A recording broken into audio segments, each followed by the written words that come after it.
tadi ada yang ceria, ada yang pendiam, ada yang seneng ngobrol, ada yang seneng berpikir. Berarti kan setiap orang punya yang namanya pola tertentu gitu ya. Jadi contoh misalnya orang introvert. Orang introvert itu dari sananya itu memang ya lebih pendiam, lebih tenang, lebih stabil gitu ya. Dan itu akan terbawa seumur hidup dia. Jadi introvert itu sifatnya menetap, kepribadian yang menetap.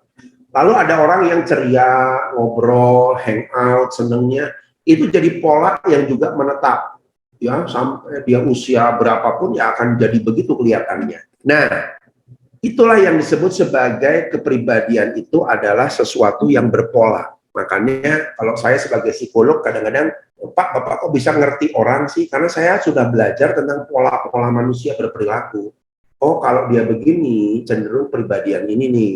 Kalau dia berperilaku seperti ini, pribadian seperti ini. Kalau dia berperilaku seperti ini, pribadian seperti ini. Jadi kita bisa menebak, ya, walaupun nggak 100% akurat, tapi bisa menebak dengan tepat, dengan baik orang tersebut pribadiannya seperti apa, gitu ya. Oke, Bu Vivi dapat 20.000. Artinya kalau sudah bicara pola, ini kan berarti ada rule-nya, ada aturannya. Kalau dia berperilaku gini, oh pribadian ini, berperilaku ini, pribadian ini. Artinya apa?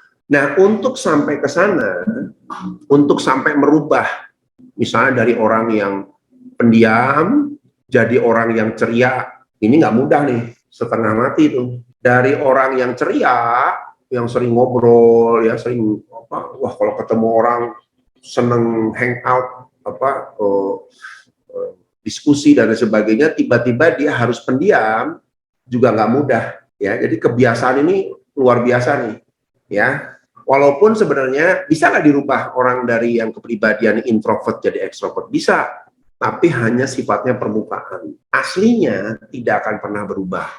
Nah, perubahan ini juga sama nih. Kalau kita bicara perubahan, ini bukan sesuatu yang mudah karena kita sudah punya polanya masing-masing. Kalau saya misalnya, saya kalau kerja senengnya kerja yang cepat. Terus tiba-tiba kita punya atasan yang bilang, udahlah kamu jangan cepet-cepet buat pusing orang. Udah slow aja. Kita masih stres ya. Aduh, saya pengen cepet-cepet, atasan saya bilang, udah jangan ngebut-ngebut, nanti anak buah kamu bingung. Akhirnya saya mencoba untuk merubah pola saya. Ya sudah, kalau saya biasanya ingin cepat, saya tahan dulu. Kalau saya biasanya ingin ngambil keputusan cepat, ya udah deh saya biarin dulu dan sebagainya. Itu butuh effort yang tinggi. Jadi perubahan itu nggak mudah. Bahkan banyak buku ya, pengembangan diri bilang bahwa untuk bisa berubah orang butuh 21 hari. Ini hanya untuk satu perubahan, untuk satu perusahaan ya. Saya menghandle contoh ya, ada anak datang, dia keranjingan game kantor ya. Wah, orang tuanya stres. Ini anak baru lulus SMA mau kuliahnya berantakan di semester awal karena game. Kerjanya game, ini game. Sampai PS-nya diambil sama orang tuanya, lari ke tempat temennya, game. Jadi otaknya tuh game. Waduh, saya bilang ini bisa kebayang nggak ya orang yang sudah terpola. Ya sebenarnya kalau saya bilang salah orang tuanya juga, karena sejak SD dikasih game. Jadi keranjingan terus sampai sekolahnya berantakan, syukur-syukur dia masih bisa lulus gitu ya. Tapi artinya untuk merubah anak ini itu nggak mudah. Karena pola yang tertanam adalah dia sudah, kalau dalam bahasa psikologi itu ada yang namanya zat yang mencandu ya, dalam arti namanya dopamin ya. Kalau pernah temennya dopamin, serotonin gitu ya. Jadi dopamin itu adalah salah satu zat kimia yang muncul di otak, yang keluar di otak, diproduksi oleh otak, yang membuat orang ketagihan.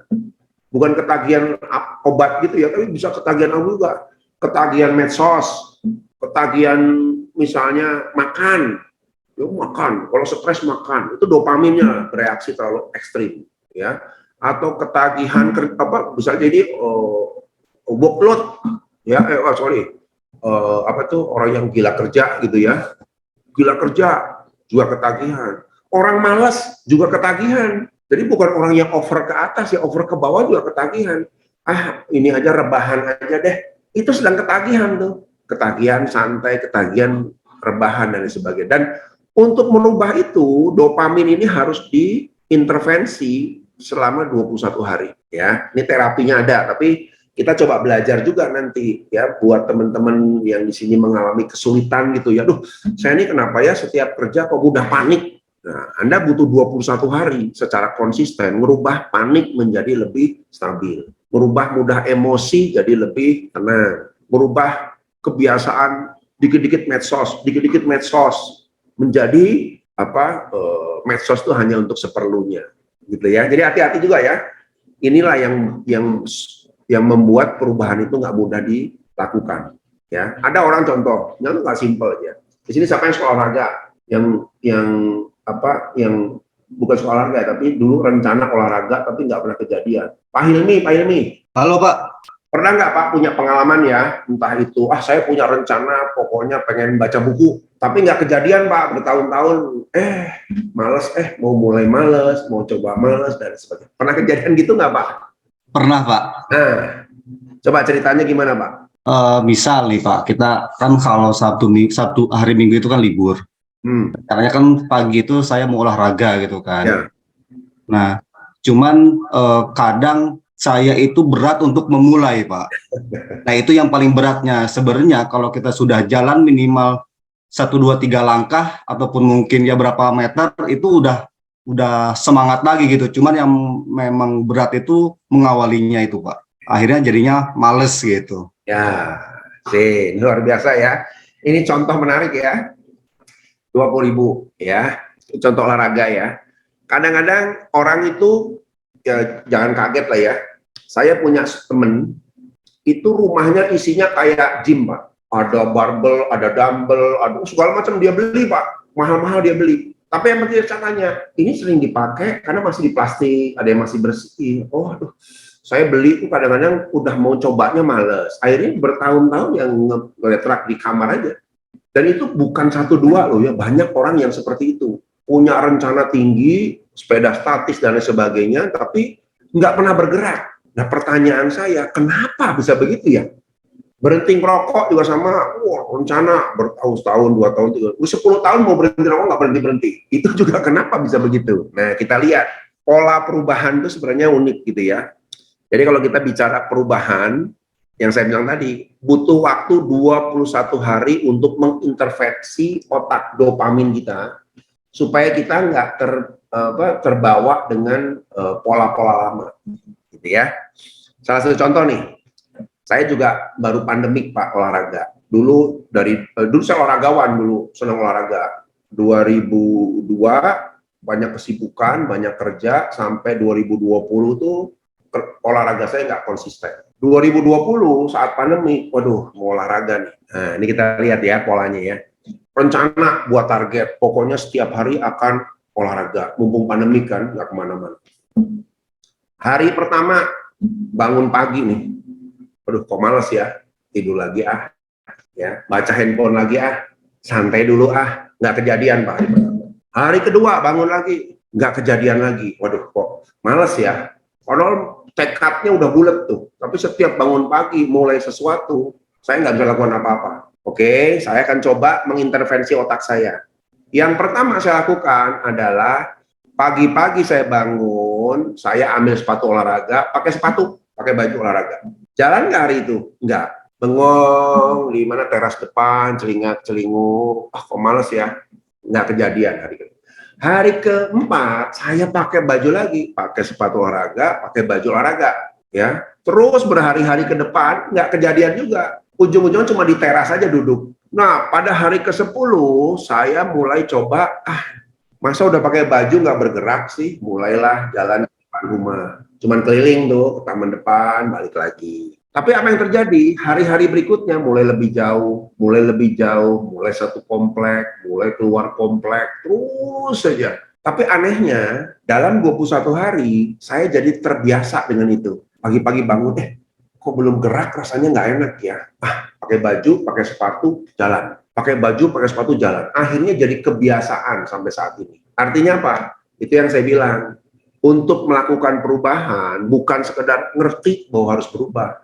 Tapi otak kita harus diintervensi dengan bertindak pelan, dan seterusnya. Gitu ya. Itu kalau saya menerapi orang yang olahraga tapi males ya seperti itu.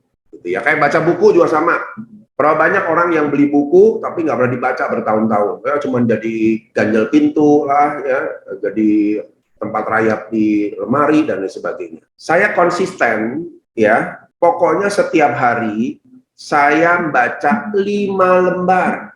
Nggak usah muluk-muluk, nggak usah wah, enggak, 5 lembar aja konsisten. Awalnya berat. 1 lembar udah males tuh, tapi saya paksakan terus 1 lembar, 2 lembar, 3 lembar, 4 lembar, 5 lembar. Sampai detik ini, saya sudah dari tahun 2020 ya, mungkin saya sudah membaca ratusan buku. Saya kaget sendiri, kok bisa ya?